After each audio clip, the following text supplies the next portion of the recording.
F-35 விமானங்களை Saudi அரேபியாவுக்கு விற்பனை செய்வதற்கு அமெரிக்க அதிபர் டொனால்ட் ட்ரம்ப் இணங்கி இருக்கிறார் என்கிற செய்திகளும் வெளியாகி இருக்கிறது. அமெரிக்கா அவர்களுடைய ஒரு ஃபாரின் பாலிசியாகவே அரபு நாடுகளுக்கு F-35 விமானங்களை வழங்காமல் இருக்கிறது. குறிப்பாக மத்திய கிழக்கில் இஸ்ரேலை தவிர யாருக்கும் அவர்கள் F-35 ஜெட் விமானங்களை வழங்கியதில்லை என்பதுதான் யதார்த்தபூர்வமானதாக இருக்கிறது. இப்பொழுது ஒரு இறுக்கமான தொடர்பு உண்டாகி இருக்கிறது. F-35 விமானங்களை அமெரிக்கா சவுதி அரேபியாவுக்கு வழங்குகிற போது இதனுடைய தொழில்நுட்பங்களை ஈரான், சீனா, ரஷ்யா ஆகிய நாடுகள் பெற்றுக்கொண்டு விட்டால் அது ஈரானுடைய இராணுவ பலத்தை அதிகரித்துவிடும், ரஷ்யாவுக்கு மேலதிக பலத்தை கொடுத்துவிடும்.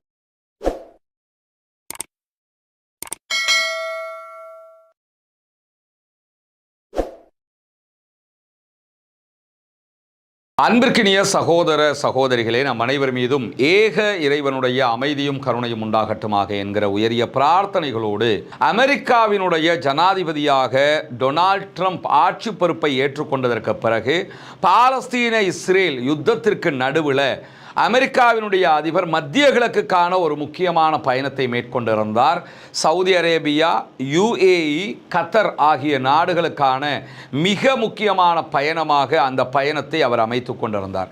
இந்த பயணத்தின் போது அமெரிக்காவில் சவுதி அரேபியா கிட்டத்தட்ட 3 ட்ரில்லியன் அமெரிக்க டாலர் அளவுக்கு முதலீடுகளை செய்வதாகவும், அதே போன்று UAE முதலீடுகளை செய்வதாகவும், கத்தரும் அதற்கு ஈக்குவலான ஒரு முதலீட்டை செய்வதாகவும் ஒப்பந்தங்கள் பேசப்பட்டிருந்ததெல்லாம் நமக்கு தெரியும். இதை தாண்டி கத்தர் அமெரிக்க அதிபருக்கு 400 மில்லியன் அமெரிக்க டாலர்கள் பெறுமதியான ஒரு பிரம்மாண்டமான போயிங் விமானத்தையும் அன்பளிப்பு செய்திருந்தது. இதுவெல்லாம் அன்றைய நாட்களிலேயே ரொம்ப பரபரப்பாக விமர்சனத்துக்கு உள்ளான விவகாரங்களாக மாறியிருந்த நிலையில் அமெரிக்காவுக்கும் சவுதி அரேபியாவுக்கும் இடையிலான உறவுகளில் சற்று தாழ்வு நிலை ஏற்பட்டிருக்கிறது. அதை சரி செய்வதற்கு அமெரிக்க அதிபர் டொனால்ட் ட்ரம்ப் மும்முரம் காட்டி வருகிறார். குறிப்பாக அமெரிக்காவிடமிருந்து F-35 விமானங்கள், ஜெட் விமானங்களை பெற்றுக்கொள்வதற்கு சவுதி அரேபியா பல்லாண்டு காலமான பேச்சுவார்த்தைகளை நடத்தி வந்தாலும் அமெரிக்கா அவர்களுடைய ஒரு ஃபாரின் பாலிசியாகவே அரபு நாடுகளுக்கு F-35 விமானங்களை வழங்காமல் இருக்கிறது. குறிப்பாக மத்திய கிழக்கில் இஸ்ரேலை தவிர யாருக்கும் அவர்கள் F-35 ஜெட் விமானங்களை வழங்கியதில்லை என்பதுதான் யதார்த்தபூர்வமானதாக இருக்கிறது. F-16 வகையான விமானங்கள் பஹ்ரைன் உள்ளிட்ட ஏன் பாகிஸ்தானில் கூட அமெரிக்காவால் விற்கப்பட்டிருக்கக்கூடிய நிலையில் F-35 விமானங்களை அமெரிக்கா எத்தனை பில்லியன்கள் கொடுத்தாலும் அரபு நாடுகளுக்கு விற்பனை செய்யாமல் இருக்கிறது. F-16 வகையான விமானங்களை விற்பனை செய்யும் போது கூட அமெரிக்கா ஒரு நிபந்தனையை போட்டுத்தான் பாகிஸ்தான் உள்ளிட்ட நாடுகளுக்கும் விற்பனை செய்திருக்கிறது. அதாவது இந்தியாவுக்கும் பாகிஸ்தானுக்கும் இடையிலே யுத்தம் ஒன்று ஏற்பட்டால் F-16 வகையான விமானங்களை அவர்கள் பயன்படுத்தக்கூடாது. சண்டை வந்தாலே இந்த 2 பேருக்கு மத்தியில் தான் பெரும்பாலும் சண்டை வர்றது. எப்பயாவது பாகிஸ்தானும் ஆப்கானிஸ்தானும் இப்போ சண்டை பிடிச்ச மாதிரி சண்டை பிடிச்சிக்கிடுவாங்க. இல்லைன்னா ஈரானோடு ஒரு எல்லை பிரச்சனை அல்லது வேறு ஏதாவது பிரச்சனையை பாகிஸ்தான் உண்டாக்கி கொள்கிறது. இதை தவிர்த்து பெரும்பாலும் இந்தியாவோடு தான் அவர்களுக்கு மோதல் நிலை இருக்கிற போது F-16 வகையான விமானங்களை எப்போதும் இந்தியாவுக்கு எதிராக பயன்படுத்தக்கூடாது என்பது மிகப்பெரிய விதியாகவே அமெரிக்காவால் கொடுக்கப்பட்டிருக்கு. அதே போன்று பஹ்ரைனுக்காக இருந்தாலும் மற்ற நாடுகளுக்காக இருந்தாலும் F-16 வகையான விமானங்களை விற்கும் போது நீங்கள் இஸ்ரேலுக்கு எதிராக இதை பயன்படுத்தக்கூடாதும் பாங்க. சண்டை வந்தாலே அவங்களோட தான் சண்டை வரும் போது அவங்களுக்கு எதிராக இதை பயன்படுத்தக்கூடாது என்கிற நிபந்தனையோடு அவர்கள் கொடுத்து வருகிற நிலையில தான் அமெரிக்கா F-35 விமானங்களை, ஜெட் விமானங்களை எங்களுக்கு தராத நிலையில நாங்கள் இதை தாண்டி சீனாவிடமிருந்தோ அல்லது ரஷ்யாவிடமிருந்தோ இதற்கு ஈக்குவலான விமானங்களையும் இதற்கு ஈக்குவலான ஆயுதங்களையும் பெற்றுக்கொள்வதற்கான முயற்சிகளில் ஈடுபடுகிறோம் என்கிற செய்திகளை சவுதி அரேபியா மிக குறுகிய காலத்துக்குள்ளாக அமெரிக்காவுக்கு கொடுத்து கொண்டே இருக்கிறது. இந்த சூழல்ல தான் எதிர்வருகிற வாரம் அமெரிக்காவுக்கு செல்கிறார் சவுதி அரேபியாவினுடைய பட்டத்து இளவரசர் MBS முகமது பின் சல்மான். முகமது பின் சல்மானுடைய இந்த பயணத்தில் பில்லியன் கணக்கான அமெரிக்க டாலர்களில் மீண்டும் முதலீடுகளும் ஒப்பந்தங்களும் ஆயுத பரிமாற்ற ஒப்பந்தங்களும் அமெரிக்காவோடு பேசப்பட இருக்கிறது என்கிற செய்திகள் வெளியாகி இருக்கிற அதே நேரத்தில் F-35 விமானங்களை சவுதி அரேபியாவுக்கு விற்பனை செய்வதற்கு அமெரிக்க அதிபர் டொனால்ட் ட்ரம்ப் இணங்கி இருக்கிறார் என்கிற செய்திகளும் வெளியாகி இருக்கிறது. அமெரிக்க அதிபர் டொனால்ட் ட்ரம்ப் மாத்திரம் இணங்கினால் F-35 விமானங்களை விற்பனை செஞ்சிட முடியாது. அமெரிக்காவினுடைய 3 கட்டங்கள் இருக்கிறது. அமெரிக்க அதிபர் இதற்கு ஒப்புக்கொள்ள வேண்டும், அமெரிக்காவினுடைய அதிபர் சார்ந்த அரசு இதற்கு ஒப்புதல் கொடுக்க வேண்டும், நாடாளுமன்றமும் இதற்கான அனுமதியை கொடுக்க வேண்டும். நாடாளுமன்றத்தில் ஜனநாயக கட்சி, குடியரசுக் கட்சி ஆகிய 2 கட்சிகளுடைய மிக முக்கியமான பிரமுகர்கள் இருக்கிறார்கள். இந்த 3 தரப்பினரும் இதற்கான அனுமதியை கொடுக்கிற போதுதான் F-35 விமானங்களை சவுதி அரேபியாவுக்கு அமெரிக்காவால் கொடுக்க முடியும். இந்த நிலையில் F-35 விமானங்கள் சவுதி அரேபியாவுக்கு கொடுப்பதற்கு நிகராக சவுதி அரேபியா இஸ்ரேலோடு இணக்கப்பாட்டுக்கு வர வேண்டும், சுமூக நிலைக்கு வர வேண்டும் என்பதையும் அமெரிக்கா எதிர்பார்க்கிறது என்கிறது வெள்ளை மாளிகையினுடைய தகவல்கள். ஆல்ரெடி அமெரிக்கா சவுதி அரேபியாவையும் இஸ்ரேலையும் இணைத்து விடுவதற்கான பல முயற்சிகளை செய்து கொண்டிருக்கிறது. ஆப்ரஹாம் ஒப்பந்தம் என்கிற பெயரில் மொரோக்கோ, பஹ்ரைன், UAE ஆகிய நாடுகள் இஸ்ரேலை ஒரு தனி நாடாக அங்கீகரித்து தூதரக உறவுகளை எல்லாம் உருவாக்கி கொண்டது அமெரிக்காவினுடைய அதிபராக டொனால்ட் ட்ரம்ப் முதல் கட்டத்தில் இருந்த நேரத்தில் தான் இதெல்லாம் நடைபெற்றிருந்தது. இப்பொழுது 2ஆம் கட்டமாக கசகஸ்தானும் ஆப்ரஹாம் ஒப்பந்தத்தில் இணைவதற்கு தயாராக இருக்கிறது என்று சொல்லக்கூடிய நேரத்தில் தான் சவுதி அரேபியா ஆப்ரஹாம் ஒப்பந்தத்திற்கு ஒத்துக்கொண்டு இஸ்ரேலுடனான தன்னுடைய உறவுகளை சுமூகமாக்கி கொள்ளுமாக இருந்தால் சவுதி அரேபியாவுக்கு F-35 விமானங்களை வழங்குவதற்கு தயாராக இருக்கிறோம் என்கிற செய்திகளை அமெரிக்காவினுடைய வெள்ளை மாளிகை சொல்லிக் கொண்டிருக்கக்கூடிய நேரத்தில் இதை தாண்டி சவுதி அரேபியா அமெரிக்காவிடத்தில் பாதுகாப்பு ரீதியிலான ஒரு ஒப்பந்தத்தையும் கோருகிறது என்கிற செய்திகளும் வெளியாகி இருக்கிறது.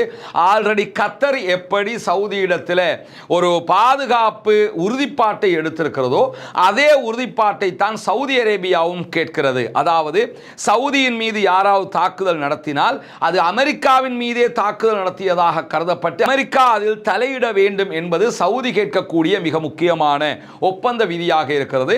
கத்தர் அப்படியான ஒரு ஒப்பந்தத்தை தான் இப்போது செய்திருக்கிறது. கத்தர் மேலே இஸ்ரேல் தாக்குதல் நடத்தியது நமக்கெல்லாம் தெரியும். கத்தர்ல இருந்த பாலஸ்தீன விடுதலை அமைப்பினுடைய தலைவர்களை இலக்கு வைத்து அந்த தாக்குதல் நடத்தப்பட்டது. அந்த தாக்குதலை தொடர்ந்து தான் கத்தருக்கு இப்படியான ஒரு உத்தரவாதத்தோடு அமெரிக்க அதிபர் ஒரு ஒப்பந்தத்தை மேற்கொண்டிருந்தார். ஆனால் கத்தர் செய்திருக்கக்கூடிய ஒப்பந்தத்தில் இருக்கக்கூடிய ஒரு மைனஸ் பாயிண்டே என்னன்னு கேட்டா, அமெரிக்காவினுடைய அதிபராக டொனால்ட் ட்ரம்ப் இருக்கிற வரைக்கும் தான் இந்த ஒப்பந்தம் அப்படியே பயணிக்கும். டொனால்ட் ட்ரம்ப் மாறி வேறொரு அதிபர் தேர்வு செய்யப்பட்டார்னா அவர் நினைச்சாருன்னா இந்த ஒப்பந்தத்தை நாடாளுமன்ற அனுமதி இல்லாமலே, அரசு அனுமதி இல்லாமலே அவராகவே ரத்து செய்ய முடியும். அவர் நினைச்சாருன்னா அதை தொடரவும் முடியும் என்கிற ஒரு மைனஸ் அந்த இடத்தில் இருக்கிறது. ஆனால் சவுதி அரேபியா அமெரிக்காவிடத்தில் கேட்கக்கூடிய பாதுகாப்பு உத்தரவாத ஒப்பந்தம் எப்படிப்பட்டது என்றால், அமெரிக்க அதிபர்கள் மாறினாலும் இந்த ஒப்பந்தத்தினுடைய விதிகள் மாறக்கூடாது. அதாவது ஃபாரின் பாலிசிக்குள்ளேயே சவுதியை நாங்கள் பாதுகாப்போம், யார் என்ன தாக்குதல் நடத்தினாலும் என்கிற கோரிக்கையை சவுதி அரேபியா ஃபாரின் பாலிசியில மாற்றணும்னு சொல்லி முன்வைத்திருக்கிறார்கள் என்பதுதான் இது தொடர்பாக வெளியாகி இருக்கக்கூடிய மிக முக்கியமான தகவலாக இருக்கிற நிலையில இப்படியான ஒரு ஒப்பந்தம் நடைபெற்றால் அமெரிக்காவினுடைய வெளியுறவு கொள்கை ஃபாரின் பாலிசியிலேயே மாற்றம் ஏற்படும், மாற்றம் நிகழும் என்பதிலே எந்த ஒரு சந்தேகமும் கிடையாது. ஆனால் இஸ்ரேலுடைய இராணுவ பலத்திற்கு இது மிக பெரும் சவாலாக அமைந்துவிடும். ஏன்னா இஸ்ரேல் இந்த ஒப்பந்தத்தை ஏற்றுக்கொள்ள முடியாது, அமெரிக்கா சவுதி அரேபியாவோடு F-35 விமானங்களை பகிர்ந்து கொள்ளக்கூடாது என்பதில் உறுதியாக இருக்கிறது. ஆல்ரெடி இஸ்ரேலுக்கும் அரபு நாடுகளுக்கும் இடையிலான ஆப்ரஹாம் ஒப்பந்தத்தில் UAE கையெழுத்து போடும் போதே அமெரிக்கா என்ன சொன்னதுன்னா, நீங்க இஸ்ரேலை தனி நாடாக அங்கீகரிச்சுக்கிறங்க, இஸ்ரேலுடனான தூதரக உறவுகளை எல்லாம் பலப்படுத்திக்கிறங்க, ஆப்ரஹாம் ஒப்பந்தத்தில் கையெழுத்து போட்டுருங்க, உங்களுக்கு நாங்கள் F-35 விமானங்களை தர்றோம்னு சொன்னாங்க. ஆனால் இந்த நிமிடம் வரைக்கும் UAEக்கு அமெரிக்கா F-35 விமானங்களை வழங்கவில்லை. அதற்கு அவர்கள் சொல்லுகிற காரணம் என்னன்னு கேட்டா, UAEக்கும் சைனாவுக்கும் இடையில ஒரு நெருங்கிய தொடர்பு இருக்கிற காரணத்தினால F-35 விமானங்களுடைய தொழில்நுட்பங்கள் தொடர்பான தகவல்களை UAE சைனாவோடு பகிர்ந்து கொள்ள வாய்ப்பு இருக்கிறது. அப்படி பகிர்ந்து விட்டால் F-35 விமானத்தை போன்ற அல்லது அதை விட பவர்ஃபுல்லான ஒரு விமானத்தை சைனா தயாரித்து விடும் என்கிற காரணத்தினால தான் UAEக்கு நாங்கள் கொடுக்கலங்கிறாங்க. இதே வாதத்தை தான் தற்போது இஸ்ரேல் சவுதி விவகாரத்தில் முன்வைத்துக் கொண்டிருக்கிறது. சவுதி அரேபியாவுக்கும் சீனாவுக்கும் ரஷ்யாவுக்கும் ஏன் ஈரானுக்கும் இடையில கூட இப்பொழுது ஒரு இறுக்கமான தொடர்பு உண்டாகி இருக்கிறது. F-35 விமானங்களை அமெரிக்கா சவுதி அரேபியாவுக்கு வழங்குகிற போது இதனுடைய தொழில்நுட்பங்களை ஈரான், சீனா, ரஷ்யா ஆகிய நாடுகள் பெற்றுக்கொண்டு விட்டால் அது ஈரானுடைய இராணுவ பலத்தை அதிகரித்துவிடும், ரஷ்யாவுக்கும் மேலதிக பலத்தை கொடுத்துவிடும், சீனாவுக்கும் மேலதிகமான இராணுவ பலத்தை அது கொடுத்துவிடும். எனவே கடற்படையில் உலகில் நம்பர் 1 இருக்கக்கூடிய சீனா அடுத்ததாக விமானப்படையிலும் நம்பர் 1 இடத்தை பெற்றுக்கொள்வதற்கு அது வாய்ப்பாக அமைந்துவிடும். எனவே சவுதி அரேபியாவுக்கு F-35 விமானங்களை நீங்க கொடுக்க கூடாது என்று மீண்டும் மீண்டும் சொல்லிக் கொண்டிருக்கிறது இஸ்ரேல். என்ன செய்ய போகிறார் டொனால்ட் ட்ரம்ப்? F-35 விமானங்கள் தொடர்பான ஒப்பந்தம் இம்முறை முகமது பின் சல்மானோடு கையெழுத்தாகுமா இல்லையா என்பது மிகப்பெரிய ஒரு கேள்விக்குறியாக மாறி இருக்கிறது. அப்படி கையெழுத்தாகாத பட்சத்தில் முகமது பின் சல்மானுடைய சவுதி அரேபியா சீனாவையும் ரஷ்யாவையும் இது தொடர்பாக அணுகக்கூடும் என்கிற நிலையில், அப்படி அணுகினால் அமெரிக்கா சவுதி அரேபியாவுக்கு இடையிலான உறவு எந்த அடிப்படையில் தொடரப்போகிறது என்கிற கேள்விகளும் இருக்கக்கூடிய நிலையில் ஆல்ரெடி சவுதி அரேபியா பாகிஸ்தானோடு ஒரு பாதுகாப்பு ஒப்பந்தத்தை செய்து விட்டார்கள். அதற்கான காரணம் சவுதி அரேபியாவிடத்தில் அணு ஆயுதங்கள் கிடையாது, எங்களுக்கு அணு ஆயுதம் தேவை என்றால் நாங்கள் பாகிஸ்தானிடமிருந்து விலைக்கு வாங்கிக் கொள்வோம் என்று 2005 ஆண்டு சொன்ன முகமது பின் சல்மான் 2025 ஆண்டில் சவுதி அரேபியாவுக்கும் பாகிஸ்தானுக்கும் இடையிலே ஒரு ஒப்பந்தம் செய்து கொண்டதினூடாக தேவைப்பட்டால் சவுதிக்காக பாகிஸ்தான் அணு ஆயுதத்தை பயன்படுத்தக்கூடும் என்கிற நிலையை உண்டாக்கி இருக்கிறார். எனவே சவுதி அரேபியாவினுடைய இராணுவ வியூகம் என்பது சற்று வித்தியாசமானதாக இருக்கிறது. என்ன நடக்கிறது என்பதை பொறுத்திருந்து பார்ப்போம். வாஹிர் தஅவானா அல்ஹம்துலில்லாஹி ரப்பில் ஆலமீன்.